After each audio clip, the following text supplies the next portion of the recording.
Nunca nos cansaremos de contemplar cómo la palabra de Dios es esa semilla que produce el 100 por 1 si la tierra se abre a la gracia, si la tierra, que es el corazón del hombre, está dispuesto a recibirlo con fidelidad.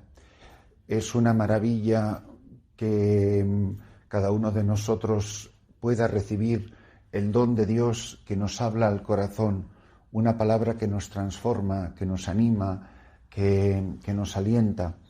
Por eso es una bendición de Dios grandísima escuchar la liturgia de la palabra. Y así en la perícopa, en el pasaje de la primera lectura que se nos propone del profeta Isaías, se nos llena el corazón de esperanza.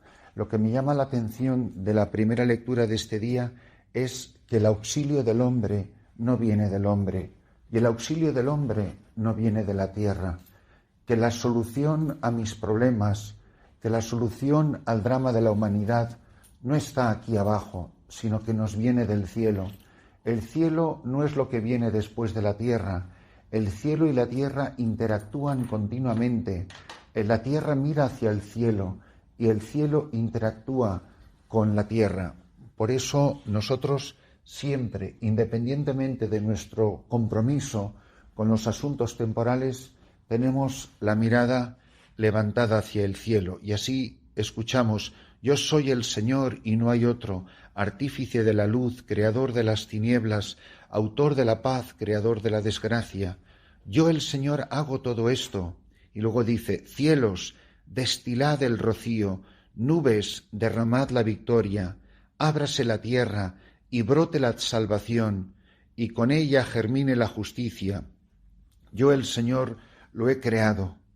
Así dice el Señor, creador del cielo. Él es Dios, Él modeló la tierra, la fabricó y la afianzó, no la creó vacía, sino que la formó habitable. Yo soy el Señor y no hay otro Dios fuera de mí. Yo soy un Dios justo y salvador. Y continúa la lectura, es una lectura prolongada, pero es una lectura que nos recuerda algo muy importante, que nosotros somos pequeñitos y que la respuesta a nuestros problemas no está en nosotros mismos, que nosotros somos hombres y mujeres que venimos de Dios, que de Dios dependemos y a Dios volvemos, y que la grandeza del hombre, que es una cosa tan pequeñita de nada, es que ha sido creado por Dios, que Dios vive dentro de mi corazón y que Dios es el destino de mis pasos. Y en el pasaje evangélico del evangelista San Lucas, a mí de verdad que cuando oigo este pasaje me emociono de una manera muy especial, porque creo que debe ser en la última temporada de mi vida el pasaje evangélico que más cito cuando doy charlas, cuando doy conferencias, cuando hablo a gente, cuando pienso en mi propia vida, cuando pienso en la misión de la Iglesia, cuando pienso en la obra misionera de la Iglesia. Lucas 7:19. En aquel tiempo Juan envió a 2 de sus discípulos a preguntar al Señor: ¿eres tú el que ha de venir o tenemos que esperar a otro? Los hombres se presentaron a Jesús y le dijeron: Juan el Bautista nos ha mandado a preguntarte: ¿eres tú el que ha de venir o tenemos que esperar a otro? Y en aquella ocasión Jesús curó a muchos de enfermedades, achaques y malos espíritus, y a muchos ciegos les otorgó la vista. Después contestó a los enviados: id a anunciar a Juan lo que habéis visto y oído. Los ciegos ven, los inválidos andan, los leprosos quedan limpios, los sordos oyen, los muertos resucitan, y a los pobres se les anuncia el Evangelio. Y dichoso el que no se escandalice de mí. Mirad, es un pasaje importantísimo, porque esto es algo de lo que he hablado muchísimas veces, esto que se llama en teología los signos de credibilidad.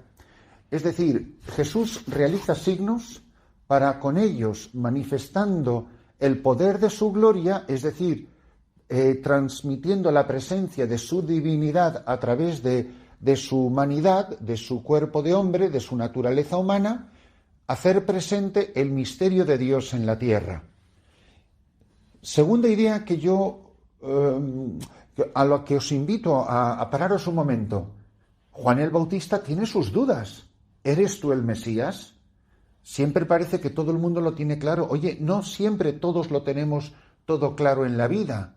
Juan tiene dudas y manda a 2 discípulos, lo cual dice que había discípulos que estaban con Juan y había discípulos que ya estaban con Jesús, pero que Juan seguía teniendo sus discípulos a pesar de que Jesús ya estaba manifestando su vida pública. Y manda a 2 de los discípulos. La palabra 2 es muy importante porque en las costumbres judías una sola persona no podía ser testigo de un acontecimiento. Siempre tenía que haber al menos 2 testigos que testificaran el mismo hecho. Si no, no era válido el testimonio. Por eso dice que fueron Juan y Pedro a la tumba la mañana de la resurrección, siempre 2. 2 eran los discípulos de Emaús. Fijaros que es muy curioso que siempre hay un mínimo de 2, porque en la cultura judía, si no hay al menos 2, no hay testimonio. Juan quiere que 2 testigos certifiquen que Jesucristo es el Mesías, el esperado. Y le preguntan 2 veces la misma pregunta: ¿eres tú o tenemos que esperar a otro? Primero, indica que él no está seguro, Juan Bautista no está seguro, y segundo, indica que él está convencido, él sabe que él, Juan Bautista, no es el Mesías. Pero la respuesta de Jesucristo es lo que de verdad importa. Id a Juan y decirle, y así es el testimonio, lo que estáis viendo y oyendo. ¿Qué ve y qué oye el mundo? Porque ver y oír, palabra y obra, tienen que ir de la mano. Lo que importa son las obras. No, también las palabras son importantes. Pero el verbo, que es la palabra, se hizo carne, se hizo obra. Es palabra y obra, que van de la mano, ver y oír. El Evangelio se tiene que ver y el Evangelio se tiene que escuchar. No, yo hago cosas buenas y ya que la gente, si quiere, vaya a misa. No. Hay que predicar, hay que anunciar. La palabra es importantísima. Jesús dice, id al mundo entero y predicad el Evangelio. Palabra, curad a los enfermos. Obra, siempre palabra y obra en nuestra vida. El testimonio que les da Jesús es de cosas que tienen que ver con obras. Los ciegos ven, los cojos andan, los leprosos quedan limpios, los muertos resucitan. Pero también la palabra. Los pobres son evangelizados. Mirad, a mí esta frase es particularmente querida porque el gran cardenal de Toledo, don Marcelo González Martín, lo tenía como su lema episcopal. Y desde que nosotros estamos en el seminario hemos oído esta frase porque la veíamos escrita en todos sitios. Pauperes evangelizantur. Era su lema de obispo y de cardenal. Los pobres son evangelizados. Fijaros que no es solamente los pobres son alimentados, los pobres son vestidos, los pobres son visitados. No, son evangelizados. Jesucristo ha puesto a los pobres en el portal de la Iglesia para que sean evangelizados. Nos encantan los proyectos que tienen que ver con los pobres, de bocadillos, de ropa, de hogares, de acogida. Oiga, ¿y si luego al final ese pobre se va a ir al infierno? Si luego ese pobre no se ha confesado, si ese pobre no ha arreglado su vida, ¿qué has hecho por él? Pues lo que hubiera hecho la Oficina de Asuntos Sociales del Ayuntamiento, con una sonrisa seráfica. ¿Qué más me da que eso sea en un local de la Iglesia que en un local del Ayuntamiento? Si has hecho lo mismo que un pagano. Dar de comer, vestir, dar de beber, visitar y no evangelizar es engañar a los pobres. Porque los pobres no solo tienen hambre de un bocadillo de jamón y queso, tienen hambre de la palabra de Dios, tienen hambre de pertenecer a la comunidad eclesial, mucha más hambre tienen de vivir en gracia de Dios. Los que no tenéis mucha experiencia, los que coqueteáis con los pobres, que vais a los pobres, pero luego seguís viviendo vuestra vida, no tenéis ni idea, lo sórdida, lo horrible, lo pecaminosa que es la vida de los pobres. El mundo de la pobreza es un caldo de cultivo espeluznante para el pecado. Y dejo un silencio para que esto cale en nuestra conciencia. No idealicemos a los pobres. Una gran lección de las muchas que aprendí de la Madre Teresa es en la profesión de los votos de las monjas de la Madre Teresa el día de sus votos, cuando ellas rezan su fórmula de consagración, cuando hacen la profesión de sus votos religiosos de pobreza, castidad y obediencia, y su cuarto voto de servir a los más pobres de los pobres, siempre dicen en inglés: me comprometo, he sido llamado a trabajar en la salvación y la santificación de los más pobres de los pobres. Oiga, si ser pobre es garantía de salvación, ¿para qué tengo que trabajar por su salvación y su santificación? Pues hay mucha gente que piensa que le da mucha más importancia y, sin embargo, el bocadillo, el techo, la casa, la ropa, incluso buscarles un trabajo, etcétera, todo lo cual es maravilloso, es un signo. ¿Eres tú el Mesías? Es un signo, pero no confundas el signo con el significado, que Jesucristo no ha venido ni a traer ropa ni a hacer desaparecer la lepra. Raúl Foleró curó a muchísimos más leprosos que nuestro Señor Jesucristo, porque el fin de la venida de Cristo a la tierra no era abolir la ceguera ni la cojera, era ofrecer a los hombres de todos los tiempos la salvación de Dios en Cristo Jesús, en su persona, comunicando la gracia de su Espíritu. Para esto existe la Iglesia. La Iglesia no es una alternativa a la Secretaría de Estado de Educación y por eso montamos los colegios. No es una alternativa al Ministerio de Salud Pública y por eso montamos los dispensarios y los hospitales. La Santa Madre Iglesia es el lugar de los hombres y mujeres que aceptan a Jesucristo como su Señor y su Salvador. Y a mí me da igual que uno se muera ahogado en sus millones que ahogado en su pobreza, porque al final esta brevísima vida que nos ha tocado vivir va a terminar o en el cielo o en el infierno.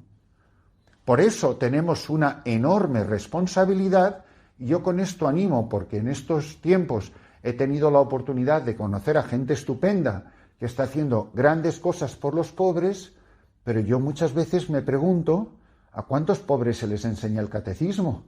¿A cuántos pobres se les enseña a hacer un examen de conciencia? ¿Cuántos pobres saben rezar? ¿Cuántos pobres saben lo que significa la liturgia?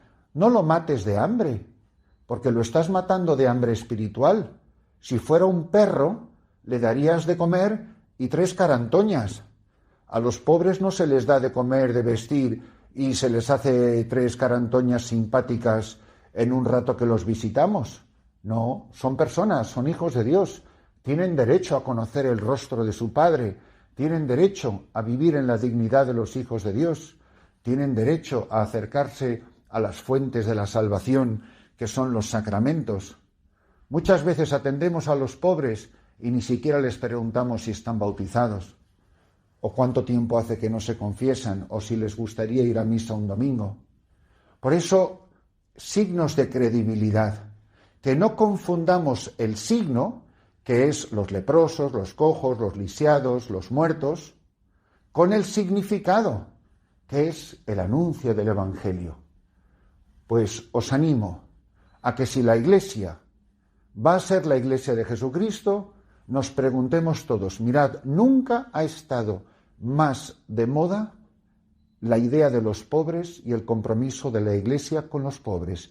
Y nunca hemos perdido tantos feligreses como cuando nos hemos dedicado a los pobres. Lo dejo para vuestra reflexión.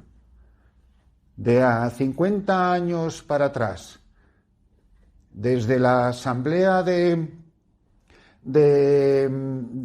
primera asamblea de la Conferencia Episcopal Latinoamericana que empezó en Brasil, y después, por supuesto, las que hubo en Colombia y en México, en Puebla, etcétera, Continuamente se repite la opción preferencial por los pobres.